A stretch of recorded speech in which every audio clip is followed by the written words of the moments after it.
अहमदाबाद में 12 जून 2025 को दिल दहला देने वाली घटना होती है। लंदन के लिए उड़ान भर रहे एयर इंडिया का बोइंग 787 अहमदाबाद के सरदार वल्लभ भाई पटेल अंतर्राष्ट्रीय हवाई अड्डे से टेक ऑफ करता है और थोड़ी ही देर में मेघानी नगर के एक रिहायशी इलाके में क्रैश हो जाता है। क्या कोई इंसान सच में मौत को मात दे सकता है, या फिर कभी कभी मौत खुद ब खुद रुक जाती है, किसी के इशारे पर, किसी की वजह से, जो शायद हमारी आपकी समझ से परे है? क्योंकि अहमदाबाद में जलते विमान की लपटों में जब एक इंसान बचा तो सारी दुनिया के मन में यह सवाल आया कि इसे आप ईश्वर का चमत्कार कहें या फिर यमराज की मेहरबानी।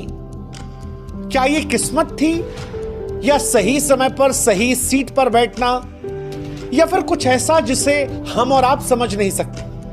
वैसे सच यही है कि जो कुछ हुआ है वो हम और आप नहीं समझ सकते, हमारी समझ से दूर है, यकीन से भारी है।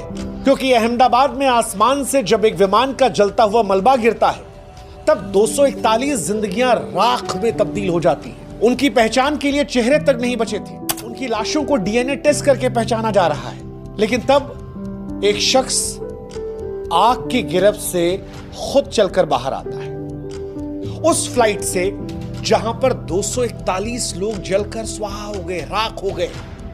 जिनके शव भी उठाए गए तो वो इस कदर भयावह थे कि जिनको देखकर रूह कांप जाए, लेकिन तब वो शख्स पैदल चलकर निकलता है। सीट 11 एक आम सी खिड़की के पास की जगह, और ऐसा लगता है कि मानो किसी अदृश्य ताकत ने उसे बचा लिया। क्या ऐसा हो सकता है कि मौत ने पुकारा और किसी ने फुसफुसाकर उससे कहा कि मानो अभी नहीं, अभी तुम्हें और जीना है? क्योंकि 241 जिंदगियों में जिंदगी ने सिर्फ एक शख्स को चुना, और यही सवाल होता है कि क्यों चुना? 11A सीट पर बैठा शख्स कैसे बच गया? ये पहेली। इसे किस्मत का इनाम कहें, नियति की शरारत कहें, पर सच यही है कि जो कुछ हुआ है वो हमारी आपकी समझ से परे। जो मरे उनके चेहरे तक पहचान में नहीं आ रहे, फिर ये शख्स बचा तो कैसे बचा?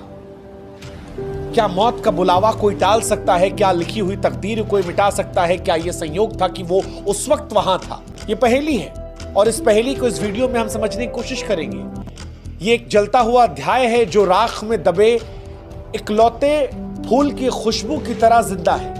ये कहानी उस रहस्य की है जो किसी ब्लैक बॉक्स में नहीं, बल्कि बची हुई